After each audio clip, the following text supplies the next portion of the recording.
अस्सलाम वालेकुम दोस्तों, कैसे आप तमाम ही? उम्मीद करते हैं खैराफियत से होंगे। तो चलिए हमने स्टार्ट किया है आपका 9वीं जमात का इल्म रियाजी का हिस्सा अव्वल का पहला सबक सेट। ठीक है, तो इंशाल्लाह आज की इस वीडियो में हम देखेंगे सेट का तारुफ, जिसे आप इंग्लिश में इंट्रोडक्शन ऑफ सेट कहते हैं। ठीक है, इंशाल्लाह हम इसे उर्दू मीडियम और इंग्लिश मीडियम दोनों के लिए कंबाइंड अंडरस्टैंड करवाएंगे। ठीक है, तो सबसे पहले हम देखेंगे कि सेट की तारीफ क्या होती है, डेफिनेशन ऑफ सेट क्या होता है। ठीक है, तो आपको तारीफ दी हुई है, जिस ग्रोह के अरकान बिल्कुल सही और वाज़ेह तौर पर बताए जा सकते हैं, इन ग्रोहों को सेट कहते हैं। ठीक है, इसमें आपको ये चीज समझाने की कोशिश की गई है। देखिए, इसमें आपको दो चीजें याद रखना है, बिल्कुल सही और वाज़ेह तौर पे बताए जा सकते हैं। ठीक है, यानी आपको ऐसा ग्रोह जिसके अरकान बिल्कुल सही हो, जिसमें जर्रा बराबर भी शक की गुंजाइश ना हो। ठीक है, जिसमें जरा सी भी शक की गुंजाइश ना हो और वो मुकम्मल तरीके से वाज़ेह हो। ठीक है, ऐसे ग्रोह को आप क्या कहते हैं? आप ऐसे ग्रोह को सेट कहते हैं। ठीक है, अब देखिए इंग्लिश में इसकी डेफिनेशन क्या होगी? The collection of well defined distinct objects is called set. Okay, अब देखिए इसमें आपको दो चीजें बताई गई है। वेल डिफाइंड, ये उर्दू मीडियम के लिए भी है और इंग्लिश मीडियम के लिए भी है। ठीक है, वेल डिफाइंड, ठीक है, वेल डिफाइंड डिस्टिंक्ट,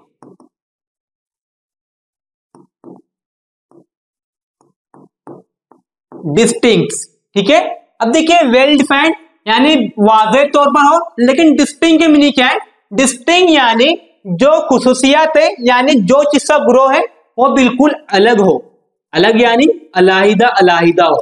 ठीक है, अलाहिदा हो। अब देखिए आपको यह अभी चीजें समझ में नहीं आएंगी कि डिस्टिंक्ट क्या है।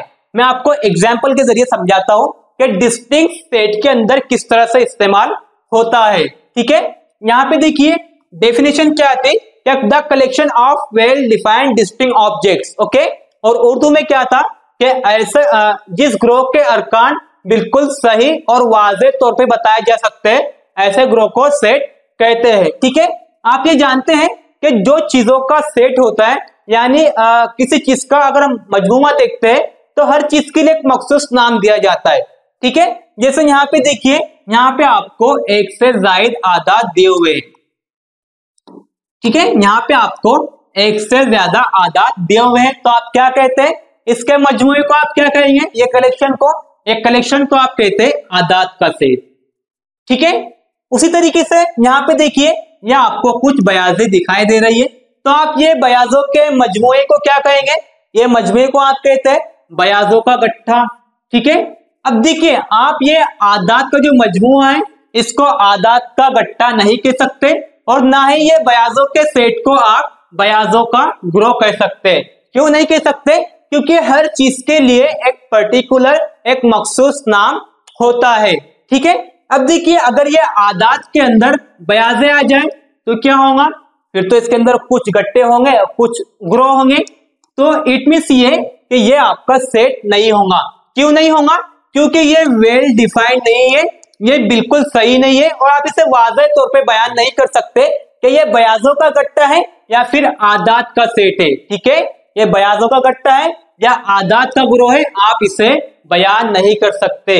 ठीक है, तो इट मींस जो मैंने आपको समझाया डिस्टिंक्ट। ठीक है, डिस्टिंक्ट जो है तो ये चीजें यहां से आती है कि जो भी आप सेट लेंगे, जो भी आप ग्रोह लेंगे, वो अलाहिदा चीज का होना चाहिए, स्पेशल उस सेट में वही चीज होने चाहिए। जैसे यहाँ पे बयाजों का गट्टा है, तो इसमें सिर्फ और सिर्फ बयाजे ही होनी चाहिए। ओके, अगर इसमें कोई दूसरी चीज आती है तो आप इसे सेट नहीं कह सकते।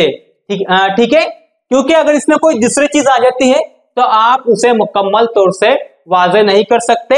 ओके, अब यहाँ पे देखिए आपको कुछ परिंदे दिखाई दे रहे हैं। ओके, तो आप इसे कहते हैं परिंदों का झुंड। ओके, यह आपका परिंदों का झुंड है। फिर यहाँ पे देखिए चाबियों का गुच्छा। ठीक है, अब देखिए अगर इसके अंदर मैं कुछ परिंदे डाल दूं, ठीक है, तो आप इसे किस तरह डिफाइन करेंगे, किस तरह समझाएंगे? आप इसे वाज़ेह नहीं कर सकते। क्यों नहीं कर सकते? क्योंकि इसमें कुछ चाबियां हैं, कुछ परिंदे हैं, तो आप इसे किस चीज का सेट कहेंगे?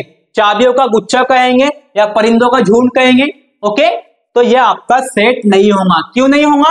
क्योंकि इसमें चाबियां भी आ गई और परिंदे भी आ गए। इसलिए मैंने आपको ये तारीफ में समझाया कि चीजें बिल्कुल सही और वाज़े होने चाहिए, और डिस्टिंक्ट के मीनिंग जो होते हैं इंग्लिश के डेफिनेशन में, तो वो अलग अलग के होते हैं। यानी आप जो चीज का सेट देख रहे हैं वो सेट में बिल्कुल वही चीज होनी चाहिए, उसके अलावा कोई दूसरी चीज नहीं होनी चाहिए। ओके, आगे देखिए, फूलों का गुलदस्ता। ठीक है, इस तरह से आपको चीजें याद रखनी है। तो बोलिए सेट क्या होता है? सेट वो होता है जिसमें चीजें बिल्कुल सही और वाज़े तौर पे बताई जा सकती है। ओके, और पर्टिकुलर चीज होंगी, जैसे बयाजे हैं तो उसमें सिर्फ बयाजे ही होंगी। ओके, अगर आदाद है तो उसमें सिर्फ आदाद ही होंगे। ठीक है, अगर परिंदे हैं तो उसमें सिर्फ परिंदे ही होंगे। यानी पर्टिकुलर कोई भी एक चीज, मखसूस चीज का सेट होगा, उसमें कोई दूसरी चीज नहीं होना चाहिए। ओके, तो ये होता है आपका सेट। अब देखिए, कुछ आपको चीजें समझना जरूरी है। आपका सेट जो होता है, तो सेट का इज़हार आप किस तरह से करते हैं, सेट को डिनोट किस तरह से किया जाता है? तो आपके इंग्लिश के जो अल्फाबेट्स होते हैं, ठीक है, इंग्लिश के जो अल्फाबेट्स होते हैं ए से लेके जेड तक, ए बी सी, ठीक है, ए से लेके जेड तक, ठीक है, जो आपके कैपिटल लेटर्स होते हैं, ठीक है, कैपिटल लेटर्स जो आपके होते हैं, तो आप उससे सेट को जाहिर करते हैं। ठीक है, सेट का इज़हार किस तरह होता है? तो आप सेट को इंग्लिश के जो कैपिटल लेटर्स होते हैं उससे जाहिर करते हैं। जैसे आपका चाबियों का गुच्छा है, तो आप ये लिखेंगे कि ए बराबर, ए आपका सेट है चाबियों के गुच्छे का। ठीक है, ए आपका सेट है आदाद का। ठीक है, इस तरह से आप सेट का इज़हार कैपिटल लेटर से करते हैं, चाहे वो ए बी सी, यानी ए से लेकर जेड तक कोई भी लेटर हो सकता है, लेकिन शर्त यह है कि वो कैपिटल होना चाहिए, बड़ा लेटर होना चाहिए। ठीक है, अब देखिए सेट के अरकान का इज़हार आप किस तरह से करते हैं। आपने सेट को तो समझ लिया, अब सेट का इज़हार का तरीका क्या होता है वो भी समझ लिया। अब सेट के अरकान का इज़हार का तरीका क्या होगा? जो सेट के अरकान होंगे आप उसे किस तरह से उसका इज़हार करेंगे, किस तरह से जाहिर करेंगे? तो जो आपके स्मॉल लेटर्स होते हैं, यानी ए बी सी जेड तक, ठीक है, तो ए से लेकर जेड तक जो आपके स्मॉल लेटर्स होते हैं, ठीक है, ए से लेके जेड तक आपके जो स्मॉल लेटर्स होते हैं, आप उससे सेट के अरकान को जाहिर करते हैं। ठीक है, जैसे आपका ये एक सेट है, सेट ए, इसके अंदर जो भी आपके अरकान होंगे आप उसे स्मॉल लेटर से जाहिर करेंगे। ठीक है, जैसे यहाँ पे आपने अगर दिनों का सेट लिया, चाबियों का सेट लिया, नंबर का सेट लिया, तो इसके अंदर जो अरकान होंगे आप उसे स्मॉल लेटर से जाहिर करते हैं। ठीक है, आप उसे इंग्लिश में डिनोट कहते हैं। द डिनोट ऑफ सेट्स इस कैपिटल लेटर्स, और स्मॉल लेटर से आप अरकान को, यानी अरकान किसे कहते हैं आप? एलिमेंट्स। ठीक है, अरकान को आप इंग्लिश में एलिमेंट्स कहते हैं, तो उसके एलिमेंट्स को आप स्मॉल लेटर से जाहिर करते हैं, डिनोट करते हैं। ओके, ये था आपका सेट के अरकान का इजहार। ओके, अब देखिए यहां पे आपको दो चीजें दिखाई दे रही हैं। एक क्या है? ये ए, और ये आपको कुछ ए टाइप दिखाई दे रहा है, और ये कैपिटल ए। ओके, स्मॉल ए, और ये साइन को आप क्या पढ़ते हैं? ये साइन को आप पढ़ते हैं बिलोंग्स टू। ठीक है, ये साइन क्या था आपकी? Belongs to. इंग्लिश में आप क्या पढ़ते हैं इसे? बिलोंग्स टू, यानी ए बिलोंग्स टू ए। ओके, ये ए क्या है आपका? ए आपके अरकान है। ठीक है, अरकान है, या फिर आप इसे रुकन कह सकते हैं। ठीक है, और ये ए क्या है आपका? ये ए आपका सेट है। ठीक है, ये क्या है आपका? सेट है। ओके, तो देखिए इसका मतलब क्या होता है कि अगर ये अरकान आपके ये सेट में शामिल है, ठीक है, अगर ये अरकान आपके ये सेट में शामिल है, तो आप उसे इस तरह से जाहिर करते हैं कि ए बिलोंग्स टू ए, यानी ये अरकान आपके सेट ए में शामिल है।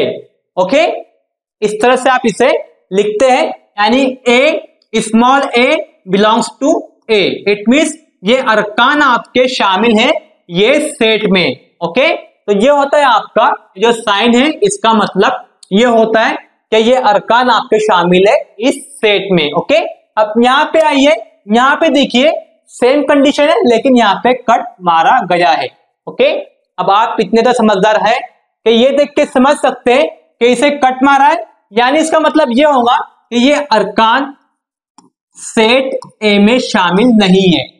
ओके, अगर ये निशानी को कट मारा हुआ है, इस तरह से आपको दिखाई देता है, तो इसका मतलब क्या होता है? इसका मतलब ये होता है कि ये अरकान जो है वो ये सेट में शामिल नहीं है। ओके, अगर इस तरह से आपको दिया गया है तो ये अरकान ये सेट में शामिल है। ओके, और अगर इस तरह से आपको ये निशान दिया हुआ है, इसे आप पढ़ते हैं नोट बिलोंग्स टू। ठीक है, नोट बिलोंग्स टू या फिर डजंट बिलोंग्स टू। ठीक है, ये कंडीशन के हिसाब से पढ़ा जाता है। ठीक है, तो इसका मतलब क्या होता है कि ये अरकान ये सेट में शामिल नहीं है। यहाँ पे आपका ए क्या है? ए आपका अरकान है और ये ए आपका सेट है। ठीक है, इसका मतलब क्या होगा कि ये अरकान ये सेट में शामिल नहीं है अगर इस तरह का आपको निशान दिखाई देता है। तो अगर ये निशान है तो अरकान सेट में शामिल है, और ये निशान है तो ये अरकान सेट में शामिल नहीं है। ओके, इस तरह से आपको ये समझना होगा। ठीक है, अब देखिए यहाँ पे आपको कुछ मिसालें दी हुई हैं। मिसालें क्या है आपकी? अब जेल में कुछ मिसालें दी हुई है, इनमें से किस ग्रोह को सेट कह सकते हैं बताइए। ठीक है, यहाँ पे आपको दिया हुआ है हफ्ते के 7 दिन। ठीक है, हफ्ते के 7 दिन ये सेट होगा या नहीं होगा? देखिए तारीफ क्या थी? तारीफ है आपकी कि ऐसा ग्रोह जिसे आप बिल्कुल सही और वाज़ेह तौर पे बता सकते हैं उसे आप सेट कहते हैं। तो देखिए हफ्ते के 7 दिन तो आप इसे सही तरीके से बता सकते हैं, और हफ्ते में बिल्कुल 7 दिन आते हैं। ठीक है, तो ये भी आपका क्या होगा? सेट होगा। ठीक है, ये सेट है। क्यों सेट है?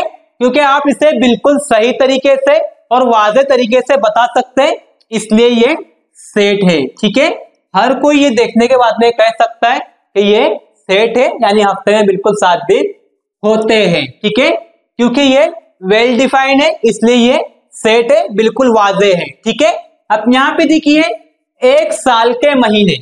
ठीक है, 1 साल के महीने, तो ये बिल्कुल सही और वाज़ेह तौर पे आप इसे बता सकते हैं कि 1 साल में कितने महीने आते हैं? तो ये 12 महीने आते हैं और साल में महीने होते हैं। इट मीन्स ये बिल्कुल सही और वाज़ेह तौर पे आप इसे बता सकते हैं कि 1 साल में महीने होते हैं, तो ये भी आपका सेट है। ठीक है, ये भी आपका सेट है। ओके, अब यहाँ पे देखिए जमात के बहादुर बच्चे, अब ये सेट होगा क्या नहीं होगा? देखिए ये जो मालूमात आपको दी हुई है जमात के बहादुर बच्चे, अब यहाँ पे आपको जो मालूमात दी हुई है वो वाज़ेह नहीं है। वाज़ेह क्यों नहीं है? अगर एक आपकी क्लास में 50 बच्चे हैं, ठीक है, आपकी क्लास में 50 बच्चे हैं, अब मैं जो बच्चों को बहादुर समझता हूं तो ये नहीं हो सकता कि कोई और टीचर या कोई और बच्चा वही बच्चों को बहादुर समझता होगा।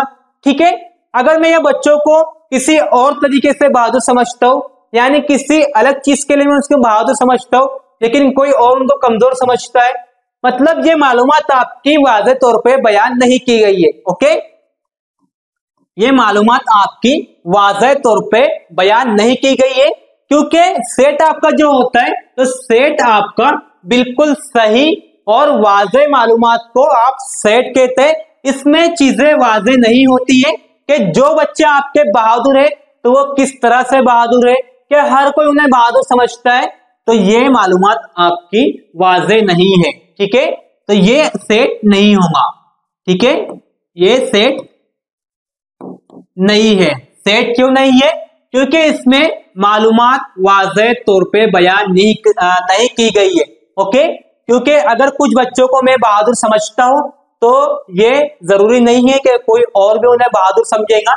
इट मीन्स ये कि जो चीज है तो उसे हर किसी ने वही वन पॉइंट ऑफ व्यू से देखना चाहिए, एक ही नजरिए से देखना चाहिए। ठीक है, इट मीन्स हर किसी का उसके ऊपर पॉइंट ऑफ व्यू नजरिया एक ही होना चाहिए और वाज़ेह और सही होना चाहिए। अगर ये कंडीशन है तो वो सेट होगा, और ये कंडीशन नहीं आती है तो वो सेट नहीं होगा, तो ये सेट नहीं है। ओके, अब आगे देखिए, आगे आपको क्या दिया हुआ है, गिनती के पहले 10 आदाद। ठीक है, गिनती के पहले 10 आदाद, तो यहाँ पे देखिए ये ए, सेट ऑफ ए, तो ये 1, 2, 3, 4, 5, 6, 7, 8, 9, 10।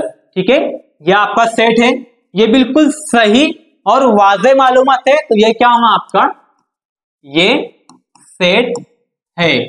ओके, ये आपका सेट है। ठीक है, अब आगे देखिए, आगे आपको और कुछ एग्जाम्पल दिए हुए हैं। मिसालें क्या है आपकी, यहां से देखिए, सेट ऑफ नेचुरल नंबर्स, तबई आदाद का सेट। ठीक है, आप उसे n से जाहिर करते हैं, 1, 2, 3, 4। ठीक है, ये बिल्कुल सही और वाज़ेह मालूमात है। ओके, क्योंकि इसमें पूरे आदाद आ रहे हैं। ठीक है, और हर कोई तबई आदाद है। ठीक है, इसे कोई भी देख के ये बोल सकता है कि ये नंबर जो है ये तबई आदाद है। इट मींस हर किसी का इस पे एक ही पॉइंट ऑफ व्यू होगा, क्योंकि ये वाज़ेह और सही मालूमात है, इसलिए यह आपकी सेट की मिसाल है। दूसरा देखिए, होल नंबर, ये मुकम्मल आदाद का सेट या फिर set of whole numbers. Whole numbers क्या होते हैं, जो 0 से शुरू होते हैं और लामहदूद जाते हैं। ठीक है, तो ये भी आपके सेट की मिसाल है, क्योंकि इसमें मालूमात आपको बिल्कुल सही और वाज़ेह तौर पे दी गई है। ओके, अब यहाँ पे देखिए, सही आदाद का set, set of integers. Okay, ये भी आपकी सेट की मिसाल है, ये भी आपका सेट है। इंटीजर्स क्या होते हैं, सही आदाद जिसमें आपके मनफी आदाद, 0 और मस्बत आदाद आते हैं। ये आपकी बिल्कुल सही और वाज़ेह मालूमात दी हुई है, इसलिए ये आपका सेट है। ओके, अब यहां देखिए, ये तमाम नातिक आदाद का सेट। ठीक है, सेट ऑफ रैशनल नंबर्स। ठीक है, आपके जो तमाम नातिक आदाद होते हैं वो भी आपकी सेट की मिसाल है। ओके, ये आर क्या है, आर आपका real numbers. Okay, real numbers ये हकीकी आदाद का सेट या फिर सेट ऑफ रियल नंबर्स, ये भी आपकी सेट की मिसाल है। ओके, उम्मीद करते हैं कि चीजें आपको समझ में आ गई होंगी। फिर भी अगर आपको कोई प्रॉब्लम है, कोई सवाल है, तो आप हमसे कमेंट करके पूछ सकते हैं। इंशाल्लाह हम पूरी कोशिश करेंगे कि आपके सवालों के जवाब दिए जाए और आपके डाउट्स को क्लियर किया जाए। तो ठीक है फ्रेंड्स, मिलते हैं अगले वीडियो में न्यू कंटेंट के साथ। अल्लाह हाफिज।